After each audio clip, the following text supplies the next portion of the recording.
दोस्तों, रमजान का मुबारक महीना चल रहा है, लेकिन इस मुबारक महीने में ऐसी खबरें निकलकर सामने आ रही हैं जो कि अफसोसजनक है। अभी आपने हाल ही में बीते दिन रामपुर से खबर सुनी थी। रामपुर में लाउड स्पीकर से इफ्तार का ऐलान लगाने पर इमाम समेत 9 लोगों को गिरफ्तार करके जेल भेज दिया। और अब खबर उत्तर प्रदेश के ही संभल के चंदौसी से आ रही है, और जहां पर ये तस्वीरें आप देख सकते हैं।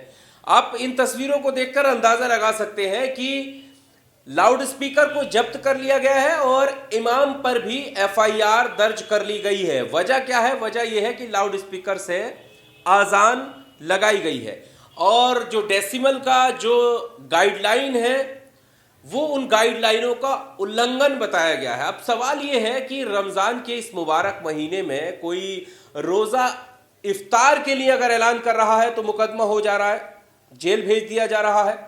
कोई आजान अगर लगती हुई दिखाई दे रही है, सुनाई पड़ रही है, तो मुकदमा हो जा रहा है। सवाल यह है कि क्या सारी गाइडलाइनें, सारी कानून व्यवस्था सिर्फ मुसलमानों के लिए है?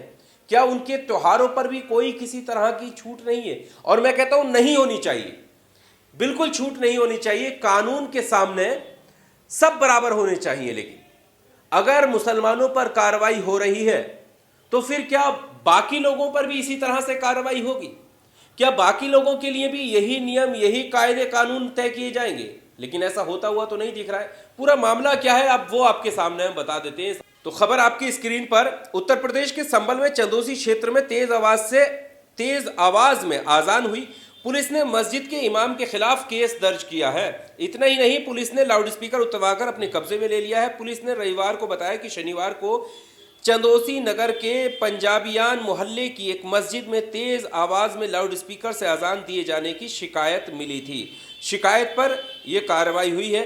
इस पर मस्जिद के इमाम शकील शमसी के खिलाफ दर्ज की गई एफआईआर में भारतीय न्याय संहिता की कई धाराओं के तहत केस दर्ज कर लिया गया है। लाउड स्पीकर को इलाहाबाद हाईकोर्ट के दिशा निर्देशों का उल्लंघन माना गया, जो धार्मिक स्थलों से पैदा होने वाले शोर शराबे की चिंताओं को दूर करने के लिए जारी किए गए थे। नियमों के अनुसार लाउड स्पीकर केवल धार्मिक स्थल के परिसर के अंदर ही लगाए जाने चाहिए, वह बाहर लगे लाउड स्पीकरों को हटाया जाना चाहिए। इलाहाबाद हाईकोर्ट की जो गाइडलाइंस है उसके मद्देनजर ये कार्रवाई हुई है। बिल्कुल होनी चाहिए। अगर ऐसा है कि धार्मिक स्थल से बाहर आप आवाज नहीं जा सकती, धार्मिक स्थल के अंदर ही आवाज रहनी चाहिए, तो फिर क्या आपको ये लगता है, आप अपने दिल पर हाथ रखकर ये बताइए, क्या सिर्फ मस्जिद ही एकमात्र ऐसा धार्मिक स्थल है जहां से आजान की आवाज या किसी भी तरह की आवाज जो है वो बाहर जाती है? बाकी धार्मिक स्थलों पर क्या ऐसा नहीं होता है क्या?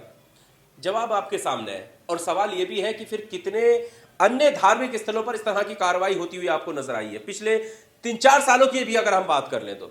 ये तो अभी सिर्फ रमजान के महीने की मैं खबर बता रहा हूं जो रामपुर से आई कि रोजा इफ्तार का वक्त हो गया है, रोजा खोल लीजिए। इस पर एक समुदाय विशेष को दिक्कत हुई, उसने डायल 112 पर कॉल किया, शिकायत की और पुलिस ने तुरंत कार्रवाई करते हुए जेल भेज दिया।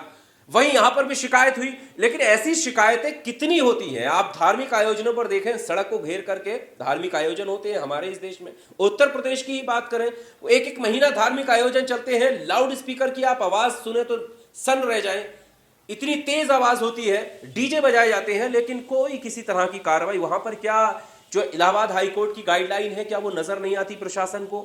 वहां पर शिकायत नजर नहीं आती?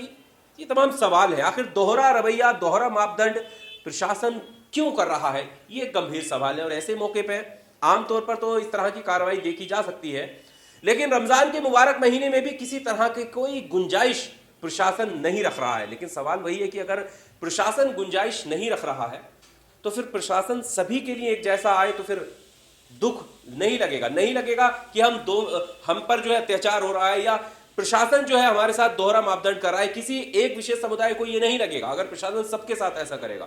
लेकिन अगर प्रशासन एक तरफ इतनी सख्त कार्रवाई कर रहा है, दूसरी तरफ कार्रवाई को लेकर ढीला रवैया अपनाए हुए, तो जरूर एक विशेष समुदाय को ये लगेगा कि सिर्फ प्रशासन या कानून व्यवस्था सिर्फ क्या हमारे लिए बनी हुई है, सिर्फ अब्दुल को ही ठीक करना है, बाकी सब ठीक है। अगर ठीक है तो चलने दीजिए। बहरहाल इस तरह की खबरें सामने आ रही हैं। इस वीडियो को लेकर आपका क्या कहना है? इस खबरों को लेकर आपका क्या कहना है? मुसलमान आखिर करे तो क्या करे? ये तमाम सवाल हैं। कमेंट बॉक्स में आकर अपनी राय जरूर दीजिएगा। अगर अभी तक आपने चैनल को सब्सक्राइब नहीं किया है, जो चैनल को सब्सक्राइब कीजिएगा, लाइक कीजिएगा। शुक्रिया दोस्तों।